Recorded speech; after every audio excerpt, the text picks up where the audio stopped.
السلام علیکم، میں ہوں فیصل تارڑ۔ اس ویڈیو کے اندر ہم نے بات کرنی ہے، کپتان نے عام معافی کا اعلان کر دیا ہے۔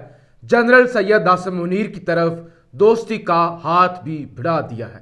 آج کپتان نے باقاعدہ طور پہ پارٹی دستور الیکشن 2023 کے حوالے سے وہ بھی جاری کر دیا ہے۔ ملک کو اس تباہی سے کس طرح سے نکالنا ہے اس کا نسخہ بھی کپتان نے قوم کو بتا دیا ہے۔ طاقتوروں کو بھی صلح کا پیغام بھیجا ہے اور اس کے ساتھ ساتھ ہی کپتان نے آج باقاعدہ طور پہ یہ بتا دیا ہے قوم کو اور طاقتور حلقوں کو کہ وہ ٹیک اوور کرنے کے لیے تیار ہیں اور جو ان کے ساتھ چلنا چاہتے ہیں اور جن چیزوں پر وہ سمجھوتا کرنے کے لیے تیار ہیں، جن چیزوں پر وہ سمجھوتا نہیں کریں گے، اس حوالے سے بھی آج کپتان نے بڑا واضح کر دیا ہے۔ دوسری طرف جو ہے وہ یہ نون لیگ عدلیہ پر حملے کر رہی ہے، بے قابو ہو چکی ہے اور ان کو سنبھالنا اب یعنی پٹا ڈالنا وہ اب بہت ضروری ہو چکا ہے۔ سب سے پہلے جی آفیشیل جو ٹیگ لائن ہے، آفیشیل جو ایجنڈا ہے پنجاب اور کے پی کے اندر جو صوبائی الیکشن ہے 2023 کے، وہ اس دفعہ ہے نظام بدلو، یعنی نظام بدلو، حالات بدلو۔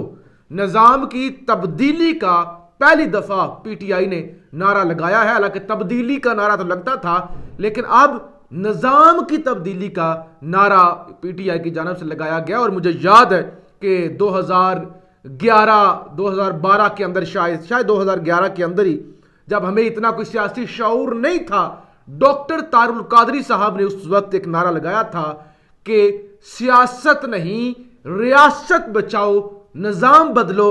اور اگر اسی نظام کے اندر تم رہے اور بے شک 1000 سال بھی رہے تو چہرے بدلتے رہیں گے، کوئی تبدیلی نہیں آئے گی۔ یہ نظام جو ہے وہ فرسودہ ہے، ناکام ہو چکا ہے، پٹ چکا ہے۔ تو اب پی ٹی آئی نے بھی نظام کے بدلنے کا اشارہ دے دیا ہے۔ ایک اور خبر یہ ہے کہ lieutenant general retired Nazir Ahmed chairman NAB تعینات ہو چکے ہیں۔ سب سے پہلے میں آپ کو بتا دوں کہ نون لیگ کی جانب سے باقاعدہ طور پہ ترازو کے پلڑے برابر کرو، اس حوالے سے انتہائی فحش بیہودہ ٹرینڈ چلائے جا رہے ہیں، جس میں عدلیہ کو پریشرائز کیا جا رہا ہے تاکہ نواز شریف واپس آ سکے، تاکہ نواز شریف کو این آر او مل سکے۔ ہیروئن کے عادی شخص کو قوم پر تھوپنا بند کرو، یعنی کہتے ہیں ایک نشئی شخص کو آپ تھوپ رہے ہیں قوم پر، وہ تھوپنا بند کرو۔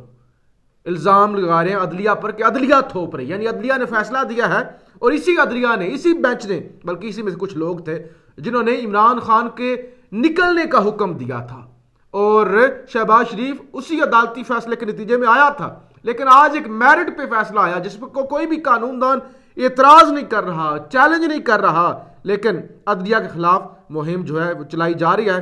شیخ رشید جنرل ریٹائرڈ باجوہ کے حکم پر نواز شریف کو باہر بھیجا گیا۔ شیخ رشید بہت ہی قریبی ساتھی تھے جنرل باجوہ کے، طاقتوروں کے، پنڈی سے ان کا تعلق ہے اور پنڈی کے چرنوں کے اندر ہی شیخ صاحب نے ساری سیاست کی ہے۔ تو شیخ صاحب نے آج بھی زبان کھولی ہے باجوہ کے خلاف۔ انہوں نے کہا کہ جنرل ریٹائرڈ باجوہ کے حکم پر نواز شریف کو باہر بھیجا گیا تھا۔ تو یہ میں سمجھتا ہوں کہ ایک بہت بڑا دعویٰ ہے، ایک بہت بڑا جو ہے وہ انکشاف اس وقت جو ہے وہ کیا گیا ہے۔ معذرت۔ اچھا جی، اس کے علاوہ میں ذرا کچھ چیزیں آپ کو بتا دوں کہ کپتان نے آج حل بھی بتا دیا ہے، ایجنڈا بھی بتا دیا ہے، الیکشن کیمپین کا بھی بتا دیا ہے اور طاقتوروں کو صلح کا پیغام بھی بھیج دیا ہے۔ سب سے پہلے کپتان نے آج خطاب کیا اور وہ خطاب پاکستان کے 40 شہروں کے اندر نشر ہوا۔ تو یہ امپورٹڈ کے لیے جو میں نے پہلے بھی کہا تھا کہ ایک شہر کے اندر ان کا جلسہ کرنا مشکل ہو جاتا ہے، تو ایک ہی وقت میں 40 جگہوں پر 40 شہروں کے اندر یہ جلسے نہیں کر سکیں گے۔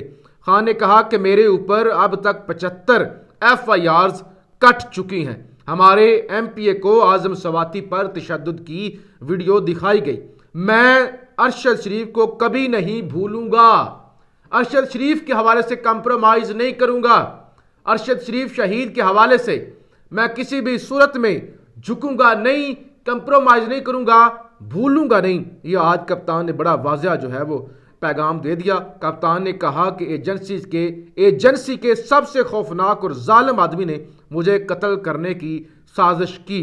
हमारे लोगों को कहा गया नून लीग में जाओ, मुझ पर कांटा लगा दिया गया है। मुझे उम्मीद थी कि 2 सूबों के बजाय पूरे मुल्क में इलेक्शन होते ताकि इस मुल्क में इस्तेकाम आता। खान ने कहा मैंने असम्बलियां भी इसलिए तोड़ी थी कि पूरे मुल्क के अंदर इस्तेकाम आ जाए, पूरे मुल्क के अंदर इलेक्शन हो। तो ये भी आज ताकतवरों से कप्तान ने ये मुतालबा किया है कि पूरे मुल्क के अंदर इलेक्शन कराओ और निज़ाम को बचाओ, बल्कि इस मुल्क को डूबने से बचाओ। अच्छा जी, डॉलर 300 तक जाने का खदशा है।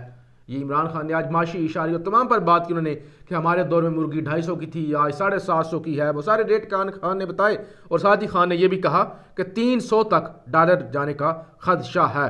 और खान ने आगे बताया कि हुकूमत आई तो करेंगे क्या।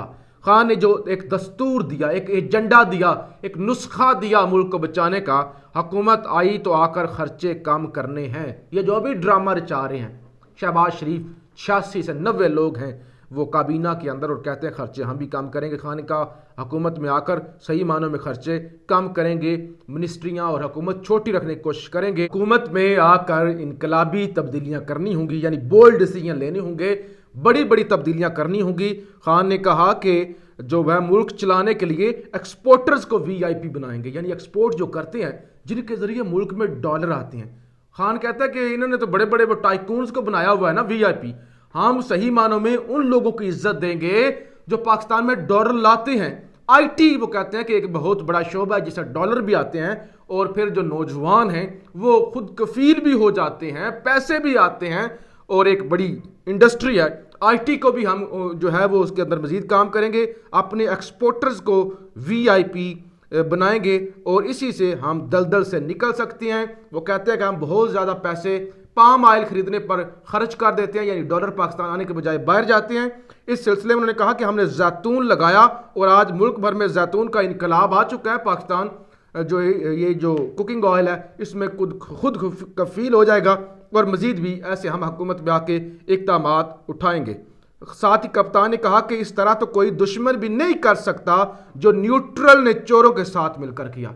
तो यानी उन्होंने कहा कि ये जो न्यूट्रल ने किया मुल्क के साथ, और जनरल बाजवा जब भी मुझे मिलते थे कहते थे इनको NRO दे दो, उनको और कोई बात ही नहीं आती थी, जब मिलते थे यही कहते थे इनको NRO दे दो। सबसे बात करने के लिए, समझौता करने के लिए तैयार हूं, हमला करने वालों को माफ करने के लिए तैयार हूं। यह है बड़ी बात। खान ने कहा कि रसूल अल्लाह की सुन्नत पर अमल करते हुए सबको माफ कर दूंगा। जिस तरह से रसूल अल्लाह ने एमनेस्टी दी थी जब फतह मक्का हुई थी तो उन्होंने कहा था कि आम माफी का ऐलान करता हूं। जिस तरह से नेल्सन मंडेला जब वो 27 साल जेल गुजारने के बाद बाहर आए थे तो उन्होंने कहा था कि आप एक्सेप्ट कर लो कि आपने गलती की है। इसी तरह मैं भी कहूँगा कि अगर आप एक्सेप्ट कर लो कि हमसे गलती हुई है तो मैं भी माफ़ कर दूंगा। रसूल अल्लाह की सुन्नत पर जो है वो करूँगा अमल। अगले हफ्ते पहला जलसा करूँगा, टिकट खुद दूंगा, खुद इंटरव्यूज़ करूँगा, कोई सिफारिश और कोई लालच नहीं चलेगी, ना मैंने कभी आज तक सिफारिश सुनी है, पूरी ईमानदारी से टिकट दूंगा। और कप्तान ने कहा कि कोई भी शख्स जिसको मैं टिकट ना दूं, ज़ाहिर एक ही को देना है, वो आज़ाद इलेक्शन लड़ने की हिम्मत या कोशिश ना करे वरना उसे पार्टी से निकाल दिया जाएगा। मुझ पर एक और हमले का प्लान तैयार है, यह भी कप्तान की जानिब से ऐलान किया गया कि मुझ पर एक और हमले का प्लान तैयार है और मुझको पता है कि मुझ पर कौन लोग हमला करवाना चाहते हैं। तो आज कप्तान ने बाकायदा तौर पे जो है वो आसिम मुनीर साहब को आर्मी चीफ की तरफ दोस्ती का हाथ जो है वो बढ़ा दिया है और उन्हें वाज़ह कर दिया कि मैं मुल्क की खातर, सिर्फ और सिर्फ मुल्क की खातर ज़ाती अना भूल कर आगे बढ़ने के लिए तैयार हूँ। तो ये कप्तान के जी तमाम वो थे जो कप्तान ने कहा कि किस तरह मुल्क को बचाना है, किस तरह से इस सारी जो है वो मुसीबत से निकलना है और किस तरह से अब एस्टैब्लिशमेंट को सोचना होगा कि ये जो कुछ वो कर रहे हैं इससे मुल्क में तबाही आ रही है, पूरे मुल्क इलेक्शन की तरफ जाए और एस्टैब्लिशमेंट जो कांटे लगा रही है उसको मिटाकर आगे बढ़े। और मैं भी दोस्ती का हाथ बढ़ाता हूं, आप भी आगे आएं ताकि मुल्क को बचाया जा सके। पाकिस्तान जिंदाबाद।